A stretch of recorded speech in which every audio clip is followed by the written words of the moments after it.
Good morning. সকাল সকাল দেখো আটার বুড়ি নিয়ে সব বসে গেছে আমার শাশুড়িমার। আর রোদ কি আকাশের একেবারে এই গরমে আমরা কী বলতো ঠান্ডাটা যেমন না মনে করতে হবে অবশ্যই যে ঠান্ডাটা যেমন আনন্দ লাগে ভালো লাগে, গরমটাকেও কী করবো, এখন ওই আনন্দ ভালো লাগা নিয়ে চলতে হবে। আমি গরম গরম লাগছে বললে তো আর গরম যাবে না বা ঠান্ডাও আসবে না। হ্যাঁ, বৃষ্টিটা আসতে পারে, বৃষ্টিটা একেবারে নেই, গাছ টাছগুলো সব একেবারে নষ্ট হয়ে যাচ্ছে এতই রোদ। আর দেখো 6টার মতন বাজে, পুরোটা 6টাও বাজেনি কিন্তু রোদ কত। তো এই তো আমি এখন শিব বাবাকে তারা আমাকে ফুল দেবো, ফুলগুলো উঠিয়ে নিচ্ছি। আর অন্যান্য দিন দেখবো যেদিনকে ফুল থাকে না তো কোনো ফুলই থাকে না, হয়তো এক দুটো করে। আর যেদিনকে ফুল হবে না গাছ ভরে যাবে ফুলে একেবারে। তো এই তো বাবার ঘরে যাব আবার, মানে টুকিটাকি তো আমারও কাজ রয়েছে। তো শিব বাবা তারা মায়ের আগে ঘরে পুজোটা সকালবেলায় আগে দিয়ে দিই আমি, মানে কি বলতো বাড়ি শান্তি তো মন শান্তি তো সব শান্তি। তো চলো বাবার ঘরে যেতে হবে। মর্নিং, আশা করি তোমরা সবাই খুব ভালো আছো আর আমিও খুব ভালো আছি। আর এখন বাজে পুরো 6টা বেজে গেছে, উঠেছি তো অনেকক্ষণ, ঘরের পুজোটা দিলাম, চা খেলাম, এখন বেরিয়ে পড়বো গঙ্গারামপুরে, তোমার বাবার ঘরে যাব। পুরো বাবার ঘরে যাওয়ার ড্রেসটা পুরো সাদায় পরেও নিয়েছি। এখান থেকে আমি একাই যাব, আর ওখানে বাবা বাড়িতে গেছে আমার ওই জাটা, তো ওখান থেকে আসবে। আর আজ এত রাত্রি বাড়িতে আসবে না, একটু দেরি করে হবে, কারণ আমাদের এখানে আজকে আসছে দেব। তো বাবার ঘর থেকে দেবের দর্শন করে তারপরে আসবো, ওটাতে ইচ্ছে আছে এখন। আর তার জন্য রান্নাবাড়ি তো দেরি করেই হবে, সব কিছু জোগাড় করে রেখে দিয়ে তো গেলাম।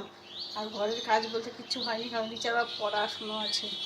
তো ওখান থেকে এসে আস্তে আস্তে সব করে নেব। একেবারে সব চাইলে তো আর সব খাওয়া যাবে না, অত কিছু করা যায় না। আর সকালবেলা উঠে না আমি অত হুড়ফুড়াপাড়ি করে কোনো কাজ করতে পারি না, কোমরের জন্য কোমর সোজা করতে পারি না, এই একটা অসুবিধে হয়ে যায়। তো চলো আজকের দিনটা এই সকাল থেকে শুরু হোক, বাবার ঘর থেকেই শুরু হোক, তোমাদের সাথে যাই ঘুরে আসি। লাড্ডু দেখছে, ভাবছে যে মা যে কোথায় যাচ্ছে, ওর ভাবনা চিন্তাতে পড়ে গেছে, খুব ভাবনা চিন্তাতে পড়ে গেছে। ভাবনা ঘরের অবস্থা শোচনীয়, দেখো নিচেও বিছানা হয়েছে, নিচে অবশ্য দীপক বিছানা করে শুয়েছে। ও আবার খুব একটা না এসি হাওয়া খেতে পারে না। তো সকাল 6টার সময় বেরিয়ে, মানে 6টা তো না, 5টা না 4টের সময় চলে গেছে এই রুমে। আর চলো তোমাদেরকে দেখাই, দেখো পুরো 6টা বাজে। আমি একটু দেরি করেই বেরোবো, দেরিও বলতে তোমার 6টা 10-এ বেরোবো। আর কেন যে আজকে মানে খুব কোনো দিন দেখবো রাত্রেবেলা যে খুব একটা ঘুম না হলে পারে না, সকালবেলা চোখটা জ্বালা করছে। আর কাল রাত থেকে ধরেছে মাথা ব্যথা, তো ভাবছি একটা মাথা ব্যথা ওষুধ নিয়ে যাবো। গ্যাসের ওষুধ তো খেয়ে দিয়েছি, আর কালকে কাশির ওষুধ নিয়ে এসেছি। নিয়ে এসে ডাক্তার দেখাই, দেখি ডাক্তারটা তো খুবই ভালো, প্রত্যেকটা বাড়ি দেখায়, একবার গেলে কাজ হয়ে যায়।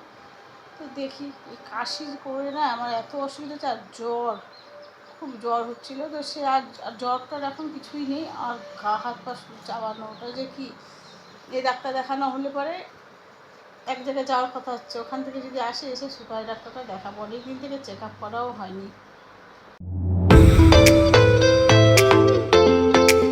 এই তো বাবার ঘরে চলে এলাম। আর বাবার ঘরে আর যেদিন আসবো না সেদিনকে সত্যি মনটা কী যে ভালো লাগে বলার কথা নেই। আর আমার এই দিদির কাছে অনেক কিছু জানার আছে, যেগুলো আমি অজানা, খুব একটা জানতাম না, তো সেগুলোই জানার ছিল। তো অনেক খুঁটিকাটি জানা, তারপরে লিখার অনেক কিছু, লিখারও বাকি থাকে, আমরা জানি না, সেগুলো লিখছি। আর তো চলে এলাম বান্ধবী বাড়িতে, ভাবলাম দেবকে দেখবো বলে বসে আছি। তো এই মাত্র খবর হলো কোনো দেব টেব কিছু আসবে না, আসবে একদম 2:30-এর সময়। তো বাড়ি ফিরে যাচ্ছি, কি করবো আর। চা ভর দুপুরবেলা, এখন বাজে তোমার 2:30 বাজে। আর রান্নাঘর পুরো আজকে পরিষ্কার করব, রান্নাঘর দেখা যাচ্ছে না। তার জন্য আমার যে রান্নাঘর পরিষ্কার করবে সে আসবে বিকেলে বলে, ও যদি আসলো তো ভালো, আর না আসলে পরে আমি নিজে থেকে করব। দেখো আমার হলো এই যে গ্যাসটা একদম নষ্ট হয়ে গেছে, কি করে যে খারাপ হলো বুঝতে পারছি না। আর সমানে তেল চুয়ে চুয়ে পড়ছে, তো এগুলো পুরো পরিষ্কার করবো। সব জিনিসপত্র নিয়ে এসেছি অবশ্য, আর আমি না ওই জায়গাটা পরিষ্কার করতে পারি না, পরিষ্কার করে দেখা গেল ওর সঙ্গে আমি লটকে থাকলাম, ওই জন্য ওখানে হাত দিই না। কারেন্টের জিনিসের ব্যাপারে অত রিস্ক নেওয়া যাবে না। তো এগুলো পুরো পরিষ্কার করবো, অনেক অনেক কাজ। এগুলো পুরো নামাবো, কি হয় বলতো, কুচি না থাকলে একরকম থাকে, তো চিটকে চিটকে হয়ে যায়। এগুলো বাড়তি কাজ, এই বাড়তি কাজগুলো করব। আর আমার মানিক কলার গাছে দেখো দুটো কলার ক্যানই তো বলে এগুলো, তো এটা নামাতে হবে অল্প দিনের মধ্যেই। তো ইচ্ছা আছে অল্প দিনের মধ্যে নামলে তো মায়ের বাড়িতে নিয়ে যেতে পারবো একটু মানিক কলা, আর নইলে তো কী করে হবে। দুটো আছে, এটা আছে সামনে আর পেছনে আছে, একদম রান্নাঘরের সাথে লাগানো। হয়ে গেছে একটুখানি, চাটা আমার শুকিয়ে গেছে, হাফ কাপ হয়ে গেছে চা। আর বাইরের অবস্থা, ও রোদ কাকে বলে, রোদ না কমলে পরে কোনো কাজই করতে পারবো না। এই দেখো রোদ, দিনটাতে দেখে বুঝতে পারবে একটু বৃষ্টির দরকার। একদমই আমাদের এখানে বৃষ্টি নেই। গাছগুলো কি হয়ে গেছে, গাছগুলো একটু বৃষ্টি হয় না, গাছগুলো একটু বৃষ্টির মধ্যে দিয়ে দেবো। আমার ওষুধের ছড়াছড়ি, সুগারের আছে, কাশির আছে, ব্যথার আছে, সব দিকে ছড়াছড়ি ওষুধ। মানে কোনটা খাবো আর কোনটা খাবো না, সকাল থেকে ওষুধ নিয়েই চলছে সারাটা দিন। এই তো চুল কালার করেছি, বার্গেন্ডি কালার করেছি। আর এখন তো পাউচগুলো না একটা ছোটো হয়ে গেছে, আগেকার মতন বড়ো আর নেই পাউচগুলো। তো সব চুলে হলো না, সামনেই ছিল, সামনেরগুলো পাকার জন্য সামনেই ছিল। এই জায়গাটা সব ঢেকে গেছে, পুরোটা এগুলো সব ঢেকে গেছে একদম চুলের অবস্থা। আর কত সকালে গঙ্গারামপুরে গেলাম, ভাবলাম বাবার ঘর থেকে বাবার দর্শন করবো, তারপরে নায়ক দেবের দর্শন করবো। তো দুঃখের বিষয় 9টার সময় আসার কথা ছিল, সে আসলো তোমার, পরে শুনলাম এখন তো বাজে 3:30, 8টার দিকে আসবে বললো। তো অতক্ষণ থাকা সম্ভব না, কারণ রান্নাবাড়ি আমি কিছুই করে যাইনি। আর চলে এলাম, তাও অনেকক্ষণ অপেক্ষা করতে করতে তোমার 11টার সময় চলে এসেছে। আর ধৈর্য কুলানো, গরমের মধ্যে তো আর ভালো লাগছে না। তো চলে এলাম, যে আমায় কি বলতো, হাত দিয়ে লাগালাম, যে হাতের কালার, ওই যত কাজ আছে আমার কালার উঠে যাবে। প্রচুর বাসন আছে, ছাদে দিয়ে যেতে হবে, কড়াইগুলো মাজতে হবে, একটু হাওয়া খায়, একটু রোদটা না কমলে না আর হবে না। তো চলো আবার পরে কাজকর্ম তোমাদের সঙ্গে শেয়ার করবো।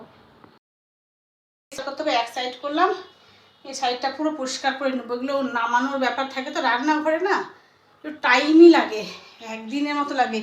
এই যে এগুলো তেল ছিটকে এগুলো গরম জল দিয়ে পুরো পরিষ্কার করব, তো হয়তো একদিনে হবে না, অত হুড় পাড়াপাড়ি করে করতে পারবো না।